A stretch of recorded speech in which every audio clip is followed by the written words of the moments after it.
Hi hello friends, welcome to my channel. ನೀವೇನು ನಮ್ಮ channel first time ನೋಡ್ತಾ ಇದ್ದರೆ ಪ್ಲೀಸ್ ಚಾನಲ್ ಸಬ್ಸ್ಕ್ರೈಬ್ ಮಾಡಿಕೊಂಡು ಬೆಲ್ ಐಕಾನ ಕ್ಲಿಕ್ ಮಾಡಿ. ಲಕ್ಷ್ಮೀ ನಿವಾಸ ಮುಂದಿನ ಸಂಚಿಕೆಯಲ್ಲಿ ಏನಾಗ್ತದೆ ಅಂತ ನೋಡೋಣ ಬನ್ನಿ. ಫೈನಲಿ ಅಂತೂ ಇಲ್ಲಿ ರವಿ ಕೋರ್ಟಲ್ಲಿ ಮಗುನ ಕಿತ್ಕೊಳ್ಳೋಕ್ಕೆ ಹೋಗ್ತಾನೆ. ಸಿದ್ಧಿಗೆ ಕೋಪ ಬಂದು ರವಿಗೆ ಈಗ ಮಗ ಬಾರಿಸ್ಬಿಡ್ತಾನೆ. ಇದರಿಂದ ಇಲ್ಲಿ ಜಡ್ಜು ಸಿದ್ಧಿಗೆ ಸರಿಯಾಗಿ ಕ್ಲಾಸ್ ತಗೊಳ್ತಾರೆ. ಏನು ಮಾಡಿದ್ರೆ ನೀವು ಮಾಡಿದ್ದು ಸರಿಗಿಲ್ಲ ಹಾಗೆ ಈಗ ಅಂದ್ಬಿಟ್ಟು ಬೈದ್ಬಿಡ್ತಾರೆ. ಇದರಿಂದ ಭಾವನೆಗೆ ಮರಿಗೌಡ್ರಿಗೆ ತುಂಬಾ ಬೇಜಾರಾಗ್ತಾ ಇರುತ್ತೆ. ಇತ್ತ ಸಂತು ಮನೆನ ಉಳಿಸ್ಕೊಳ್ಳೋಕ್ಕೆ ಸ್ವತಃ ಶ್ರೀನಿವಾಸ್ ಅವರೇ ಒಂದು ಹೆಜ್ಜೆ ಮುಂದೆ ಇರ್ತಾರೆ. ಇನ್ನು ಅದು ಫ್ರೆಂಡ್ ಆಗಿರುತ್ತೆ. ಏನೇ ಹೇಳಿ ಶ್ರೀನಿವಾಸ್, ನೀನು ನನಗೆ ತುಂಬಾ ಸಹಾಯ ಮಾಡಿದ್ಯಾ, ನಾನು ಕೂಡ ನಿನಗೆ ಸಹಾಯ ಮಾಡಲೇಬೇಕು. ಆ್ಯಕ್ಚುಲಿ ಈ ಪ್ಲಾಟು ತುಂಬಾ ಒಳ್ಳೆಯದು, ವಾಸ್ತು ಪ್ರಕಾರ ಚೆನ್ನಾಗಿದೆ. ಇದು ನನ್ನ ಮಗಳು ಕೊಡಬೇಕಂತ ನಾನು ಅಂದ್ಕೊಂಡಿದ್ದೆ.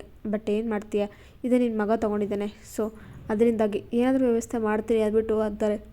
ಸರಿಯಪ್ಪ, ನನ್ನ ಮಗನಿಗೆ ಮನೆ ಕಟ್ಸೋ ಅರ್ಜೆಂಟಲ್ಲಿ ಟೆನ್ಷನಲ್ಲಿ ನೋಡ್ಕೊಳ್ಳತ್ತೆ ಮನೆನ ಕಟ್ಸೇ ಬಿಟ್ಟಿದ್ದಾನೆ. ಈಗ ಅದಕ್ಕೆ ಪರಿಹಾರ ಏನೇ ಇದ್ದರೂ ನಾವು ನೋಡ್ಕೊಳ್ತೀವಿ. ಬೇಕಿದ್ರೆ ಆ ಪ್ಲಾಟ್ನ ನೀನು ತೊಗೋ, ಈ ಪ್ಲಾಟ್ ಬೇಕಾದರೆ ನೀವು ಬಿಟ್ಕೊಟ್ಬಿಡು. ಅದೇನಾಗುತ್ತೋ ದುಡ್ಡು ವೆಚ್ಚ ಖರ್ಚೆಲ್ಲ ನಮ್ಮ ಸ್ವಂತ ನೋಡ್ಕೊಳ್ತಾನೆ, ರಿಜಿಸ್ಟ್ರೇಷನ್ ಕೂಡ ನಮ್ಮ ಸ್ವಂತನೇ ನೋಡ್ಕೊಳ್ತಾನೆ ಅಂದ್ಬಿಟ್ಟು ಅಂತಾರೆ. ಆಗ ಸರಿಯಾಗಿದ್ರೆ ಈಗ ಅದೇನಿಲ್ಲ ಅಂದರೂ ಪ್ಲಾಟು 30 lakhs ಹೋಗುತ್ತೆ. ಬಟ್ ನೀವು ಮನೆ ಕಟ್ಸ್ಬಿಟ್ಟಿದ್ರೆ ಏನೂ ಮಾಡೋಕ್ಕಾಗಲ್ಲ. ಅದರಿಂದಾಗಿ ಏನಿಲ್ಲ ಅಂದರೂ ಒಂದು 50 lakhs ನನಗೆ ಕೊಡಲೇಬೇಕು ನೀವು ಅಂದ್ಬಿಟ್ಟು ಅಂತಾರೆ. ಸರಿ, ತಲೆ ಕೊಡಿಸ್ಕೊಬೇಡ, 15 ಲಕ್ಷ ಮತ್ತು ರಿಜಿಸ್ಟ್ರೇಷನ್ ಎಲ್ಲನೂ ಕೂಡ ಸ್ವಂತ ನೋಡ್ಕೊಳ್ತಾರೆ ಅಂದ್ಬಿಟ್ಟು ಅಂತಾರೆ.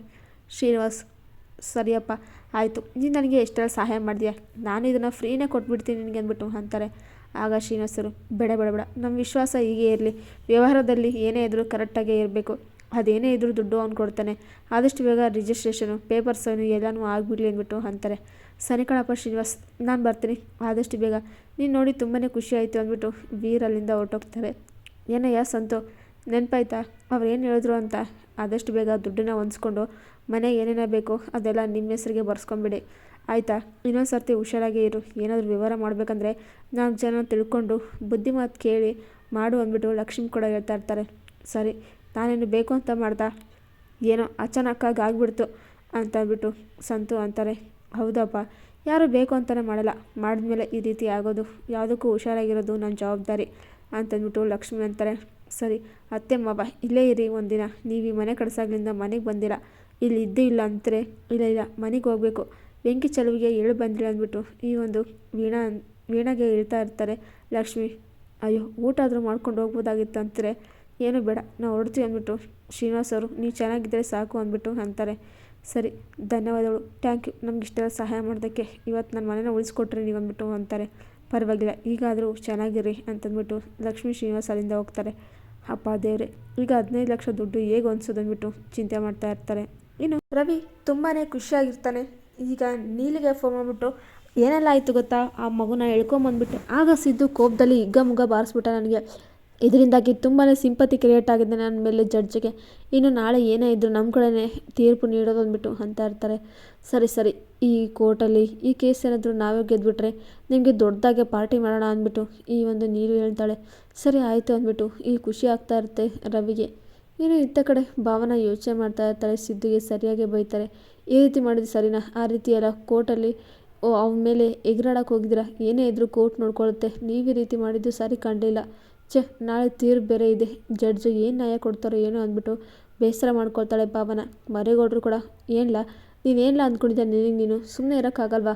ನೋಡಿ ಈಗ ನಾನು ನಿನಗೋಸ್ಕರ ಎಷ್ಟೆಲ್ಲ ಕಷ್ಟ ಬೀಳ್ತಿದ್ದೀವಿ, ಈಗ ಏನಂತ ಮಾಡಬೇಕು ನಾವು ನಾಳೆ ನಿನಗೆ ಪರವಾಗಿ ಮಾತಾಡೋಕ್ಕೆ ಅಂದ್ಬಿಟ್ಟು ಚಿಂತೆ ಆಗ್ತಾ ಇರುತ್ತೆ. ಅಯ್ಯೋ ಅಣ್ಣ, ನನಗೆ ಗೊತ್ತು ತಾನೇ ನಾನು ಏನು ತಪ್ಪು ಮಾಡಿಲ್ಲ ಅಂದ್ಬಿಟ್ಟು, ನಿಮಗೂ ಗೊತ್ತಿದೆ ನನ್ನ ಮೇಲೆ ನಂಬಿಕೆ ಇದೆ ಅಲ್ವಾ, ಇನ್ನು ನೀವು ಯಾಕೆ ತಲೆ ಕೆಡಿಸ್ಕೊಳ್ತೀರಿ ಅಂತಾರೆ. ನಂಬಿಕೆ ಇದೆ ಕಣ್ಲ, ಅದ ಸಾಕ್ಷಿ ಇಲ್ಲಲ್ಲ, ಈ ಕೋರ್ಟಿಗೆಲ್ಲ ಸಾಕ್ಷಿಗಳೇ ಬೇಕು ಅಂದ್ಬಿಟ್ಟು ಬೇಜಾರಾಗ್ತಾರೆ. ಇನ್ನು ರಾತ್ರಿ ಈ ಒಂದು ಭಾವನ ಮನೆಗೆ ಒಬ್ಬ ವ್ಯಕ್ತಿ ಬಂದ್ಬಿಟ್ಟು, ಮೇಡಮ್ ಪೆನ್ಡ್ರೈವ್ ಇದು ನಮ್ಮ ಬಾಸು ನಿಮಗೆ ಕೊಡುವಂತ ಹೇಳಿದ್ರು ಅಂದ್ಬಿಟ್ಟು ಅಂತಾರೆ. ಸರಿ ಅಂದ್ಬಿಟ್ಟು ಇಲ್ಲಿ ಭಾವನ ಬಂದ್ಬಿಟ್ಟು ಈ ಒಂದು ಲ್ಯಾಪ್ಟಾಪ್ಗೆ ಪೆನ್ಡ್ರೈವ್ ಹಾಕಿ ನೋಡ್ತಾರೆ. ಆಗ ಬಿಗ್ ಶಾಕ್ ಅಂತಲೇ ಹೇಳ್ಬೋದು. ಅದು ಏನೂ ಅಲ್ಲ, ಈ ಒಂದು ರವಿ ಆ್ಯಕ್ಷನ್ ಮಾಡಿದ ವಿಡಿಯೋ ಆಗಿರುತ್ತೆ. ಇವ್ರು ಆ್ಯಕ್ಷನ್ ಮಾಡಿ ಪಾಪ ಸಿದ್ದು ಅವ್ರ ಮೇಲೆ ಆಗ್ತಾಯಿದ್ದಾರೆ. ಎಷ್ಟು ಧೈರ್ಯ ಇವರಿಗೆ, ಇವ್ರನ್ನ ಮಾತ್ರ ಸುಮ್ಮನೆ ಬಿಡಲ್ಲ, ಗ್ಯಾರಂಟಿ ಇವರಿಗೆ ಶಿಕ್ಷೆ ಆಗೋ ಥರ ಮಾಡ್ತೆ ಅಂದ್ಬಿಟ್ಟು ಈ ಒಂದು ಭಾವನೆ ಮರಿಗೌಡರಿಗೆ ಫೋನ್ ಮಾಡಿ ಕರೆಸ್ತಾಳೆ. ಈತ ಸಂತು ಮತ್ತು ಹರಿ ಇಬ್ಬರು ಕೂಡ ಮಾತಾಡ್ತಾ ಇದ್ದರೆ, ಏನು ಇಷ್ಟೆಲ್ಲ ಆಯಿತಾ, ಈಗ ಏನಪ್ಪ ಮಾಡೋದು ಅಂತ ಅಂದ್ಬಿಟ್ಟು ಹರಿ ಅಂತಾನೆ. ಏನೋ ಗೊತ್ತಿಲ್ಲ ಕಣೋ, 15 ಲಕ್ಷ ಬೇಕು ನನ್ನ ಮನೇನ ಉಳಿಸ್ಕೊಳ್ಳೋಕ್ಕೆ, ಪ್ಲೀಸ್ ಕಣೋ, ನಿನ್ನ ಹತ್ರ ಸ್ವಲ್ಪ ದುಡ್ಡಿದ್ರೆ ಕೊಡೋ ಅಂದ್ಬಿಟ್ಟು ಕೇಳ್ತಾರೆ. ಏನು ನನ್ನ ಹತ್ರನ, ಏನಪ್ಪ ಹೇಳ್ತಿದ್ಯಾ? ಅಲ್ಲ ನನ್ನ ಹತ್ರ ಎಲ್ಲಿಂದ ತಾನೇ ದುಡ್ಡು ಬರುತ್ತೆ, ಏನು ತಮಾಷೆ ಮಾಡ್ತಾಯಿದ್ಯಾ ನೀನು ಅಂದ್ಬಿಟ್ಟು ಅಂತ ಇರ್ತಾರೆ. ಅಲ್ಲ ಕಣೋ, ಅವತ್ತು ನಮ್ಮ ಮಾವನಿಗೆ ದುಡ್ಡು ಹೊಂದಿಸಿದೆ ಅಂತೆ, ಅಷ್ಟು ಲಕ್ಷ ಹೊಂದಿಸಿದ್ಯಾ? ನೀನು ಈಗ ಮತ್ತೆ ಎಲ್ಲೋ ಅರೇಂಜ್ ಮಾಡು. ಯಾರೋ ನಿನ್ನ ಫ್ರೆಂಡು ಏನೋ ಕೊಡ್ತಾರೆ ಅಂತಿದ್ದೆ ತಾನೇ, ಬಡ್ಡಿ ಇಲ್ದಂಗೆ, ಮತ್ತೇನು ಜಮಾಯಿಸು ಅಂದ್ಬಿಟ್ಟು ಅರಿ ಅಂತಾನೆ. ಇದರಿಂದ ಸಂತು ಹೌದಲ್ವಾ ಅಂತಂದ್ಬಿಟ್ಟು ಅಂದ್ಕೊಳ್ತಾನೆ. ಇನ್ನು ಇಲ್ಲಿ ಮರಿಗೌಡರು ಬಂದಿದ್ದ ತಕ್ಷಣ ಏನಾಯಿತು ಭಾವನಮ್ಮ, ಇಷ್ಟೊತ್ತಲ್ಲೇ ಕರೆದಿದ್ಯಾ, ಏನಾದರೂ ಆಯ್ತು ಅಂತಿದ್ರೆ?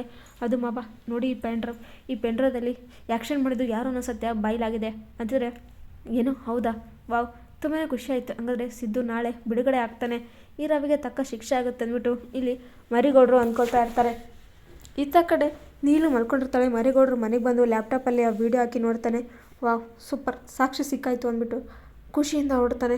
ಆಗ ನೆಕ್ಸ್ಟ್ ಡೇ ಖುಷಿಯಲ್ಲೇ ಮರಿಗೌಡರು ಇರ್ತಾರೆ. ರೀ ಏನಾಯಿತು, ಯಾಕೆಷ್ಟು ಖುಷಿಯಾಗಿದ್ದೀರಾ? ನಮ್ಮ ಸಿದ್ದು ಇವತ್ತು ಜಡ್ಜ್ಮೆಂಟ್ ಅಲ್ವಾ, ಹೊರಗಡೆ ಬರೋಕ್ಕೆ ಏನಾದರೂ ಸಾಕ್ಷಿ ಸಿಕ್ತಾ ಅಂತಿದ್ರೆ ಕಣಮ್ಮಿ, ಆ್ಯಕ್ಷನ್ ಮಾಡಿರೋ ವಿಡಿಯೋ ಸಿಕ್ಕಿದೆ, ನಮ್ಮ ಸಿದ್ದು ನಿರಪರಾಧ ಅಂತ ಪ್ರೂವ್ ಮಾಡ್ಬೋದು ಅಂದ್ಬಿಟ್ಟು ಮರಿಗೌಡರು ಖುಷಿಯಿಂದ ಹೋಗ್ತಾರೆ. ಇಲ್ಲಿ ಫುಲ್ ಟೆನ್ಷನ್ ಆಗಿಬಿಡುತ್ತೆ ನೀಲಿಗೆ. ರವಿಗೆ ಫೋನ್ ಮಾಡಿಬಿಟ್ಟು, ರೀ ಏನ್ರೀ ಮಾಡ್ತಿದ್ದೀರಾ, ಆ ವಿಡಿಯೋ ನಮಗಲ್ಲ, ಈಗ ಮತ್ತೆ ಭಾವನಿಗೋಗಿ ಸಿಕ್ಕಿದೆ, ಈಗ ನೀವೇ ಆ್ಯಕ್ಷನ್ ಮಾಡಿದ್ದಂತ ಪ್ರೂವ್ ಮಾಡೇ ಬಿಡ್ತಾರೆ ಅವ್ರು ಅಂದ್ಬಿಟ್ಟು ಅಂತಾರೆ. ಏನೋ ಹೌದಾ, ಅಯ್ಯೋ ಈಗ ಏನು ಮಾಡೋದು ಅಂದ್ಬಿಟ್ಟು ರವಿ ಟೆನ್ಷನ್ ಆಗ್ತಿದ್ರೆ, ಏನು ಮಾಡೋದು, ಎಲ್ಲ ನಿನ್ನ ಕರ್ಮ, ಎಲ್ಲನೂ ಸರಿಯಾಗಿ ನೋಡ್ಕೊ ಅಂತ ಹೇಳಿದ್ದೆ ತಾನೆ, ಈಗ ಏನಾಯ್ತೋ ಏನೋ ಅಂದ್ಬಿಟ್ಟು ನೀಲು ಟೆನ್ಷನ್ ಆಗ್ತಾ ಇರ್ತಾಳೆ. ಏನಾಯ್ತಾ ಸಂತು ಹೇಗಾದ್ರೂ ಮಾಡಿ ದುಡ್ಡು ಹೊಂದಿಸ್ಲೇಬೇಕು, ಇದೇ ಫೈನಲ್ ಚಾನ್ಸು. ಆ ಒಂದು ಜಯಂತ್ಗೆ ಕಾಲ್ ಮಾಡಿ ದುಡ್ಡು ವಸೂಲಿ ಮಾಡಬೇಕು. ಅವನ ಹತ್ರ ಅಂತೂ ದುಡ್ಡು ಸಾಕಷ್ಟಿದೆ, ಈಗ ನಾನು ಯಾರ ಹತ್ರನೂ ಕೇಳೋಕ್ಕಾಗಲ್ಲ. ಈ ಮನೆನ ಉಳಿಸ್ಕೊಳ್ಳೇಬೇಕು ಅಂದರೆ ಆ ದುಡ್ಡನ್ನ ವಸೂಲಿ ಮಾಡಲೇಬೇಕು, ಬೇರೆ ದಾರಿನೇ ಇಲ್ಲ. ಏನು ಮಾಡೋದು ಈಗ ಅಂತಂದ್ಬಿಟ್ಟು ಇಲ್ಲಿ ಜಯಂತ್ಗೆ ಕಾಲ್ ಮಾಡ್ತಾನೆ ಸಂತು. ಆಗ ಹಲೋ, ಯಾರು ನೀನು ಅಂತಿದೆ. ಯಾಕೆ ಸರ್, ಆಗಲೇ ನಮ್ಮ ಮರ್ತುಬಿಟ್ರಾ? ಅದೇ ಬ್ಲ್ಯಾಕ್ ಮೇಲರು, ನನಗೆ ಅರ್ಜೆಂಟಾಗಿ 15 ಲಕ್ಷ ದುಡ್ಡು ಬೇಕು ಅಂದ್ಬಿಟ್ಟು ಅಂತಾರೆ. ಏನೋ ದುಡ್ಡ, ಏನೇ ಅಂದ್ಕೊಂಡಿದ್ಯಾ? ದುಡ್ಡೇನಾದರೂ ಮರ್ದ ಬೀಳ್ತಾವ ಕೇಳ್ಕೊಂಡು ಬಂದು ಕೊಡೋಕ್ಕೆ, ಸ್ವಲ್ಪ ಆದರೂ ಗೊತ್ತಾಗಲ್ವ ನಿಮಗೆ ಅಂದ್ಬಿಟ್ಟು ಇಲ್ಲಿ ಅಂತ ಇದ್ದರೆ. ಹೌದು ಸರ್, ದುಡ್ಡೇನು ಮರ್ದ ಬೀಳಲ್ಲ, ಅದೇ ಜೀವ ಏನು ಸುಮ್ಮನೆ ಬರುತ್ತಾ, ಒಂದು ಜೀವನೇ ಕಳೆದಿದ್ದಾರೆ ನೀವು ಅಂತಿದ್ರೆ. ಅದಾಗಿದ್ದು ಆಕಸ್ಮಿಕಯ್ಯ ಅಂತಂದ್ಬಿಟ್ಟು ಜಯಂತ್ ಅಂತ ಇರ್ತಾನೆ. ಆಕಸ್ಮಿಕನ ಏನು ಸರ್, ಕೊಲೆ ಮಾಡಿಬಿಟ್ಟು ಆಕಸ್ಮಿಕ ಅಂತೀರಾ? ಇಷ್ಟೇನಾ ನಿಮ್ಮ ಬೆಲೆ ಆ ಜೀವಕ್ಕೆ ಕೊಡೋದು? ನೀವೇನಾದರೂ ನಾನು ಕೇಳಿದಷ್ಟು ದುಡ್ಡು ಕೊಟ್ಟಿಲ್ಲ ಅಂದರೆ ನಾನು ಹೋಗಿ ಪೊಲೀಸ್ರ ಹತ್ರ ಎಲ್ಲ ಸತ್ಯನೂ ಹೇಳ್ಬಿಡ್ತೀನಿ ಅಂದ್ಬಿಟ್ಟು ಸಂತು ಅಂತಾರೆ. ಏನಯ್ಯ ಏನು ಹೇಳ್ತಿದ್ಯಾ? ಆಗಲೇ ನಿನಗೆ ದುಡ್ಡು ಬೇಕು ಅಂತೇಳಿ ಅಷ್ಟು ದುಡ್ಡು ಇಸ್ಕೊಂಡಿದ್ಯಾ, ಈಗ ಮತ್ತೆ ಬ್ಲ್ಯಾಕ್ ಮೇಲ್ ಮಾಡ್ತಿದ್ಯಾ ದುಡ್ಡುಗೋಸ್ಕರ? ಅವತ್ತೇ ಹೇಳಿದ್ಯಾ ಯಾವುದೇ ಕಾರಣಕ್ಕೂ ದುಡ್ಡು ಕೇಳಲ್ಲ ಅಂತ ಅಂದ್ಬಿಟ್ಟು, ಎಲ್ಲ ವೀಡಿಯೋಸು ಕೊಟ್ಟಿದ್ದೀನಿ ಅಂತ, ಈಗ ಏನಿದೆಯಾ ಮತ್ತೆ ಪ್ರೂಫ್ ನಿನ್ನ ಹತ್ರ ಅಂತಿದ್ರೆ. ಅಯ್ಯೋ ಪ್ರೂಫ್ ನಾನೇ ಇಲ್ವಾ, ನನಗೆಲ್ಲ ಸತ್ಯನೂ ಗೊತ್ತಿದೆ, ಈಗ ನನಗೆ ದುಡ್ಡಿನ ಅವಶ್ಯಕತೆ ಇದೆ, ಸೊ ಅದಕ್ಕೆ ಕೇಳ್ತಾ ಇದ್ದೀನಿ, ಇದೇ ಲಾಸ್ಟ್ ಅಂತ ಹೇಳ್ತೀನಿ ತಾನೆ, ಇನ್ನೊಂದು ಸರ್ತಿ ದುಡ್ಡು ಕೇಳಲ್ಲ, ನಾನು ಕೇಳಿದಷ್ಟು ದುಡ್ಡು ಕೊಟ್ಟರೆ ಸರಿ, ಇಲ್ಲಾಂತಂದರೆ ಪೊಲೀಸು ಮೆಟ್ಲು ಹೋಗ್ಬೇಕಾಗುತ್ತೆ ಅಂದ್ಬಿಟ್ಟು ಇಲ್ಲಿ ಸಂತು ಬ್ಲ್ಯಾಕ್ ಮೇಲ್ ಮಾಡಿಸ್ತಾ ಇರ್ತಾನೆ ಜಯಂತ್ನ. ಇದರಿಂದ ಜಯಂತ್ ಏನು ಮಾಡ್ಬೇಕಂತ ಗೊತ್ತಾದೆ ದಿಕ್ಕಪಾಲಾಗಿರ್ತಾನೆ. ಇನ್ನು ಇಲ್ಲಿ ಖುಷಿ ಪುಟ್ಟಿ ತನ್ನ ತಂದೆನ ತುಂಬಾ ಮಿಸ್ ಮಾಡ್ಕೊಳ್ತಾ ಇರ್ತಾಳೆ. ಅದೇ ರೀತಿ ಇಲ್ಲಿ ಶ್ರೀಕಾಂತ್ ಎಂಟ್ರಿ ಆಗಿದೆ. ಶ್ರೀಕಾಂತ್ ಅಂತೂ ಬಂದೇ ಬಿಡ್ತಾನೆ. ಶ್ರೀಕಾಂತ್ ತುಂಬ ಖುಷಿಯಿಂದ ಹೇಗೋ ರವಿಶಂಕರ್ ಫೋನ್ ನಂಬರ್ ಸಿಗ್ತೆ, ರವಿಶಂಕರ್ಗೆ ಫೋನ್ ಮಾಡಿಬಿಟ್ಟು ಬಾ ಅಂತ ಕರೀತಾನೆ. ಅಯ್ಯೋ ಬಾವಾ ನೀವಾ ಅಂತಂದ್ಬಿಟ್ಟು ತಬ್ಕೊಂಡು ಫುಲ್ ಆ್ಯಕ್ಟಿಂಗ್ ಎಲ್ಲ ಶುರು ಮಾಡ್ತಾನೆ. ನೀವಿಲ್ಲ ಅಂದ್ಬಿಟ್ಟು ನಿಮಗೆ ಫೋಟೋಕ್ಕೆ ಎಳ್ಳೆ ನೀರು ಬಿಟ್ಟಿಟ್ಟಿದ್ವಿ, ನೀವು ಇನ್ನೂ ಬದುಕೇ ಇದ್ರಾ ಬಾವಾ, ಬನ್ನಿ ಬಾವಾ ಅಂತಿದ್ರೆ ನನ್ನ ಖುಷಿನ ಸೌಪರ್ಣಿಕನ ನೋಡಬೇಕು ಅಂದ್ಬಿಟ್ಟು ಇಲ್ಲಿ ಶ್ರೀಕಾಂತ್ ಅಂತಾರೆ. ಬನ್ನಿ ಇಲ್ಲೇ ಇದ್ದಾರೆ ಅಂದ್ಬಿಟ್ಟು ಬಿಲ್ಡಿಂಗ್ಗೆ ಕರ್ಕೊಂಬರ್ತಾರೆ. ಇದೇನಿದು ಇಲ್ಲಿ ಕರ್ಕೊಂಬಂದಿದ್ಯಾ ಅಂತಿದ್ರೆ. ಅಯ್ಯೋ ಅದು ಇಲ್ಲೇ ಇರೋದು ಸೌಪರ್ಣಿಕ, ಬನ್ನಿ ಅಂದ್ಬಿಟ್ಟು ರೌಡಿಗಳಿಂದ ಅಟ್ಯಾಕ್ ಮಾಡಿಸ್ತಾರೆ ಶ್ರೀಕಾಂತ್ನ. ನಿನ್ನ ಸಹಾಯಕ್ಕೆ ನಾನೇ ಕಾರಣ, ಆ್ಯಕ್ಷನ್ ಮಾಡಿಸಿದ್ದೆ ನಾನು, ನಿನ್ನ ಚಿತೆಗೆ ಎಳ್ಳು ನೀರು ಬಿಟ್ಟಿದ್ದೀನಿ, ಮತ್ತೆ ಬಂದಿದೆಯಾ ಅಂತಂದ್ಬಿಟ್ಟು ಕಿಡ್ನಾಪ್ ಮಾಡಿಸ್ತಾರೆ. ಸ್ವಂತ ದುಡ್ಡನ್ನ ತೊಗೊಂಡ್ಬರ್ತಾ ಇರ್ತಾನೆ ಜಯಂತ್. ಆ ಟೈಮಲ್ಲಿ ಶ್ರೀಕಾಂತ್ ಈ ರೀತಿ ಕೂಗಾಡ್ತದ್ದು ಕೇಳಿಸುತ್ತೆ. ಅರೆ ನೀವು ಶ್ರೀಕಾಂತ್ ಅಲ್ವಾ ಅಂತಿದ್ರೆ. ಹೌದು ಅಂದ್ಬಿಟ್ಟು ಅಂತಾರೆ. ಆಗ ಶ್ರೀಕಾಂತ್ನ ಕಾಪಾಡೋಕ್ಕೆ ಆಪತ್ತು ಬಂದೋ ಥರ ಈ ಜಯಂತ್ ಬಂದೇ ಬಿಡ್ತಾನೆ. ಇನ್ನು ಈ ಜಯಂತು ಶ್ರೀಕಾಂತ್ನ ಕಾಪಾಡಿ ರೌಡ್ಗಳಿಗೆ ಹಿಗ್ಗಮುಗ್ಗ ಚೇಳೆ ಹಣ್ಣು ತಿನ್ನಿಸ್ತಾರೆ ಇಬ್ಬರು. ಹಾಗಾದರೆ ಕೋರ್ಟಿಗೆ ಸಿದ್ದನ ಪ್ರೊಡ್ಯೂಸ್ ಮಾಡಿದ್ದಾರೆ. ಇಲ್ಲಿ ರವಿಶಂಕರ್ ಎಲ್ಲರೂ ಕೂಡ ಬಂದಿದ್ದಾರೆ. ಸಿದ್ದು ತಪ್ಪು ಮಾಡಿಲ್ಲ ಅನ್ನೋ ಸಾಕ್ಷಿ ಭಾವನ ಹತ್ರ ಇದೆ. ಹಾಗಾದರೆ ಆ ಕೋರ್ಟಿಗೆ ಪ್ರೊಡ್ಯೂಸ್ ಮಾಡ್ತಾಳ, ಇಲ್ಲ ಶ್ರೀಕಾಂತೆ ಕೋರ್ಟಿಗೆ ಎಂಟ್ರಿ ಕೊಡ್ತಾರ? ಆ್ಯಕ್ಷನ್ ಮಾಡಿಸಿದ್ದು ರವಿಶಂಕರನ ಸತ್ಯ ರಿವೀಲ್ ಮಾಡ್ತಾರ? ಸಂತಿಗೆ ಜಯಂತ್ ದುಡ್ಡು ಕೊಡ್ತಾನ? ಇಲ್ಲಾಂದರೆ ಈ ಸರ್ತಿ ರೆಡ್ ಆಗಿ ಸಂತು ಜಯಂತ್ ಎದುರಿಗೆ ಬ್ಲ್ಯಾಕ್ ಮೇಲ್ ಮಾಡ್ತದ್ದು ಸಂತು ಅಂತಲೇ ಕಂಡು ಹಿಡ್ದೇ ಬಿಡ್ತಾನ ಜಯಂತ್ ಅಂತ ನೋಡೋಣ. ಈ ವಿಡಿಯೋ ನಿಮಗೆ ಇಷ್ಟ ಆದರೆ ಪ್ಲೀಸ್ ಲೈಕ್ ಮಾಡಿ, ಶೇರ್ ಮಾಡಿ, ಕಮೆಂಟ್ ಮಾಡಿ. Thank you for watching.